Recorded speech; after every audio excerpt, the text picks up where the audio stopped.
والذین جاہدوا فینا، وہ لوگ جو جہاد کریں ہماری راہ میں. وہ جہاد دو کاموں کے لیے ہوگا، دین کا پھیلانا اور دین کا غالب کرنا. اس کے لیے محنت، اس کے لیے کوشش، دامے درمے سخنے. اس کے لیے قلم سے انسان لکھ رہا ہے تو وہ بھی جہاد ہے، زبان سے کہہ رہا ہے وہ بھی جہاد ہے، تنہائی میں جا کر کسی کو سمجھا رہا ہے وہ بھی جہاد ہے، کسی اپنی تنظیم کے اجتماع میں شرکت کر رہا ہے وہ بھی جہاد ہے، اس میں مال خرچ ہو رہا ہے وہ انفاق فی سبیل اللہ ہے.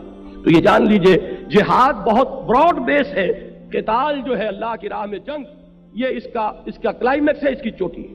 ایک مثلث کو ذہن میں رکھیے کہ اس کا بیس ہے اور پھر دونوں سائڈز جو ہے وہ جا کر اوپر ایک نقطے پر مل جاتے ہیں.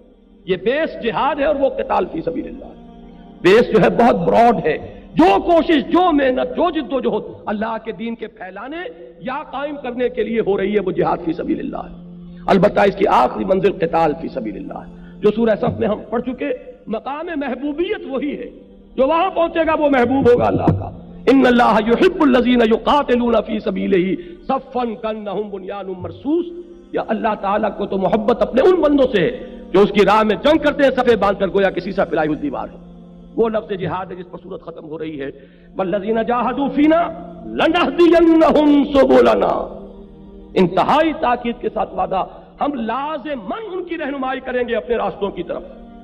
یعنی یہ ہے کہ انسان آج کا کام کر رہا ہے، کل کیا ہوگا، کل کون سی منزل آئے گی، ہمیں کدھر جانا ہوگا، کیا اقدام کرنا ہوگا، یہ آج کی فکر نہ کرو، آج اس کی فکر نہ کرو. اللہ تعالیٰ راستے کھولتا چلا جائے.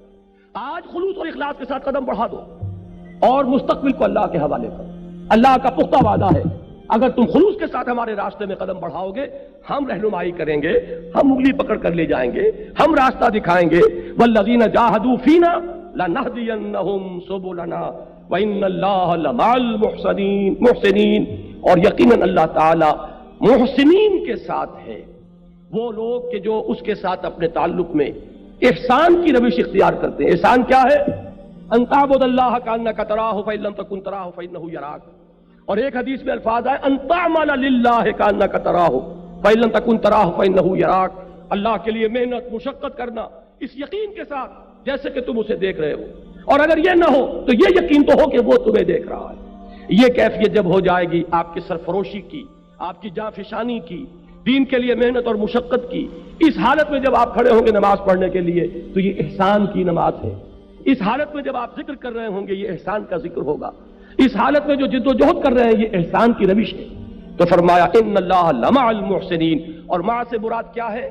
اللہ کی تائید، اللہ کی نصرت، اور یہ کہ فی الواقع بھی وہ ہر وقت ہمارے ساتھ ہے. اب میں یہاں صرف نوٹ کرا دیتا ہوں، یہی الفاظ کہے تھے حضرت موسیٰ نے، یہی الفاظ کہے تھے حضور نے. حضرت موسیٰ جب قوم کو لے کر نکلے ہیں اور آگے آ گیا سمندر اور پیچھے نظر آ رہا تھا کہ گرد و غبار کے بادل اڑ رہے ہیں، فرعون اپنے لشکر سمیت دوڑتا ہوا آ رہا ہے، پیچھا کر رہا ہے. تو وہ جو تھے کم ایمان والے لوگ جن کے دلوں میں ابھی ایمان داخل نہیں ہوا تھا، وَلَمَّا يَدْخُلِ الْإِيمَانُ فِي قُلُوبِكُمْ، کثیر تعداد ایسی تھی نا، یہی تو تھے جنہوں نے انکار کر دیا تھا قتال سے ہم جنگ نہیں کریں گے. انہوں نے کہا اِنَّا لَمُدْرَكُونَ، موسیٰ ہم تو پکڑے گئے، مارے گئے. یہ کہاں مروایا تم نے ہمیں؟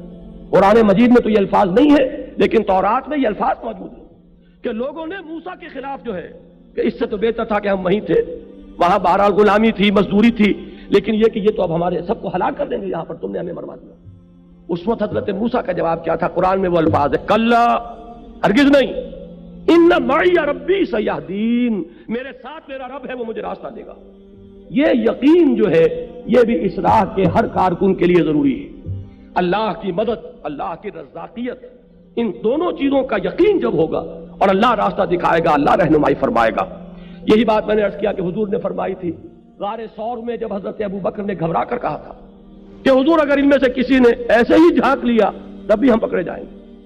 اس وقت حضور نے کیا فرمایا تھا؟ لا تحزن ان اللہ معنا، گھبراؤ نہیں ابو بکر، کوئی فکر نہ کرو، کسی تشویش کو اپنے قریب مت آنے دو، اللہ ہمارے ساتھ ہے. تو اللہ ساتھ ہے تو پھر کسی کا ڈر کیا ہے؟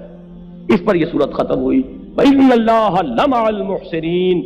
اللہ تعالیٰ ان کا ساتھ نہ دے گا جنہوں نے اپنا تن من دھن اس کے دین کے لیے وقف کر دیا. کیا اللہ تعالیٰ ان کو بے یار و مددگار چھوڑ دے گا؟ نہیں. یقین رکھو، تمہارا دل ٹھک جانا چاہیے اس پر کہ اللہ تعالیٰ رہنمائی فرمائے گا.